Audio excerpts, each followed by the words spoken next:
Hey you guys, thanks for sharing this time with me. This is the Oracle of the Feather Crown Tree, and this is a reading. It's kind of just like a mini attunement reading that I do every time the moon changes into a different zodiac sign, which is about every 2.5 days. So I'll explain the positions of the card as we go through, and if you want to skip ahead, I now do intuitive readings. So there's a timestamp below for that portion, but I still like to start with the author's descriptions of the cards as well.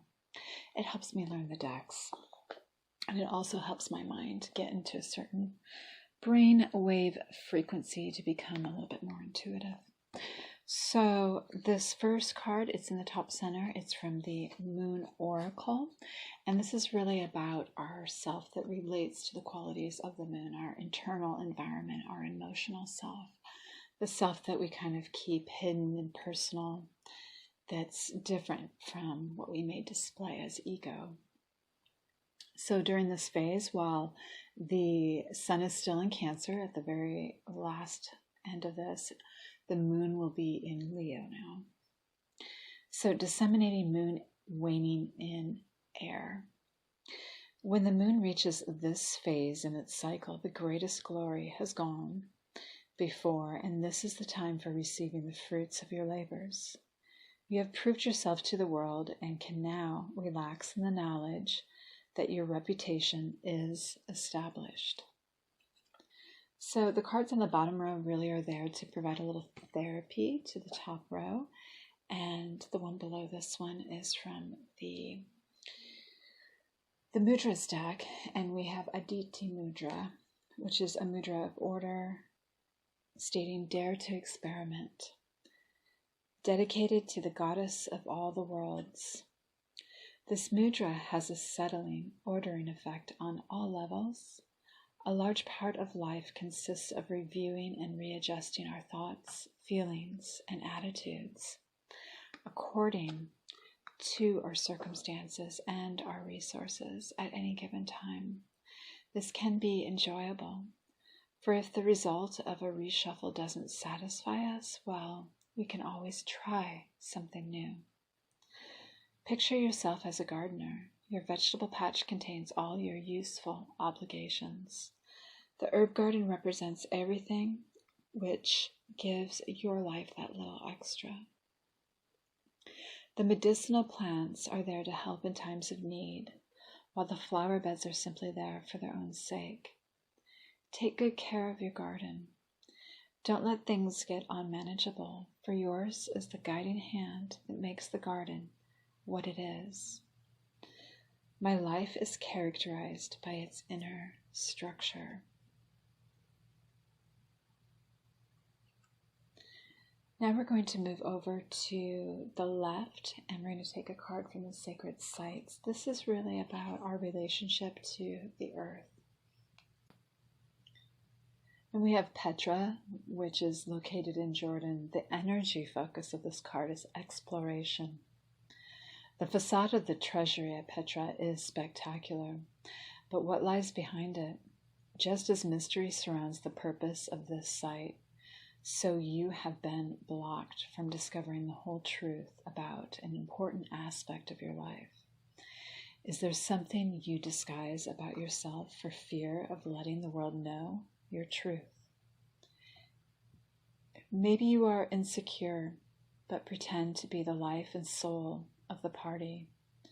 Or do you hide your spiritual awakening from those who are close to you, afraid of losing them? This card presents itself to you now because it is time to acknowledge the part of you that you have not yet dared to examine fully.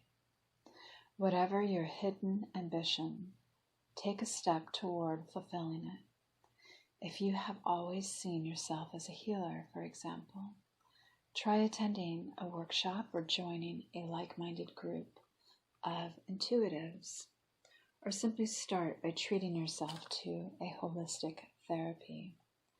Many avenues are open for you to explore.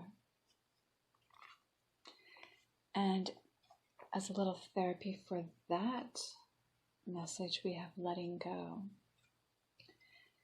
from the essential oils deck. This is not the way it is supposed to be, is its trigger statement, and its truth statement is, I am free. The oil representing this vibration is cilantro.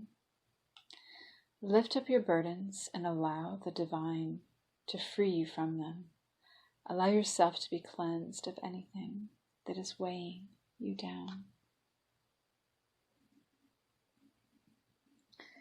And now we're going to move over to the right and look at how we can connect to some higher energies. So from the Angels of Atlantis, we have Michael with the theme of patience. Michael's oracle suggests that you have been rushing to create, to make manifest. Work to allow, dear one.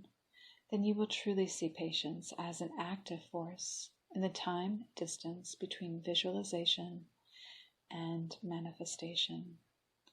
Meditate on stillness so that you may consider your desire without attachment. Contemplate the splendor of the 3 great pyramids at Giza that took a large number of years to build, yet no one ever doubted that eventually they would stand. Indeed, they have stood for the last 4,500 years. Remember that 3 is the number behind all manifestation, and this is the principal virtue of Michael's teaching. Ponder on this in stillness and silence. And to accompany that last message from the Rainbow Oracle, which I consider my color therapy deck, we have spiritual sensitivity. You are a very spiritual person, and you are very open to energies around you. When you pull this card, you are very aware of things energetically and can sense into deeper things at work. You may know how someone is feeling or be aware of the energy of places. Such sensitivity leaves you very open to picking up all the energy around you. Be sure to protect yourself so you do not absorb any negative energy. Use this violet purple to connect to your spirituality and divine connection, to the universe and everything in it. This is a beautiful spiritual color and can be used to restore your spiritual energy when you feel a little depleted. I am connected to the universe on a deep and spiritual level. All right, so I'm going to take a look here intuitively at what we've got going on in this spread. And right from the get-go, emotionally, I feel like it's like kind of sunshiny. I'm kind of happy to see this. I mean, it's definitely exactly the word I just used, happy. And it feels like it's in flowering. It's sort of like the height of summertime. There's just a beautiful, vibrant, peaking energy about this card. It almost has like a love child feel a little bit, the innocence of childhood to it.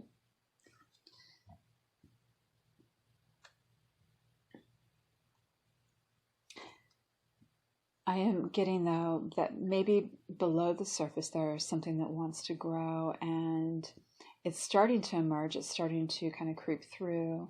It may feel a little bit complicated. You may yourself be complicating it a little bit much, but there is some murkiness out of which it is growing that maybe has been some dense energy that you've been in for some time, that you've just sort of had almost like a bedrock beneath you, where perhaps there's been some emotional stagnancy. So it really feels like there's this element of joy that's been released, and that's really the center of your presence during this time.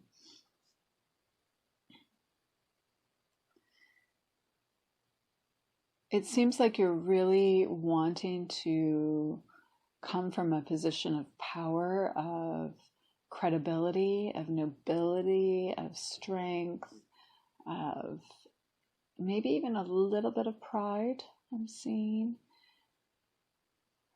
It feels a little a little bit classical, and there's a bit of a weaving of another language coming through as well. So maybe you are starting to kind of grow and weave a second reality into a reality that you've really had stabilized for some time now.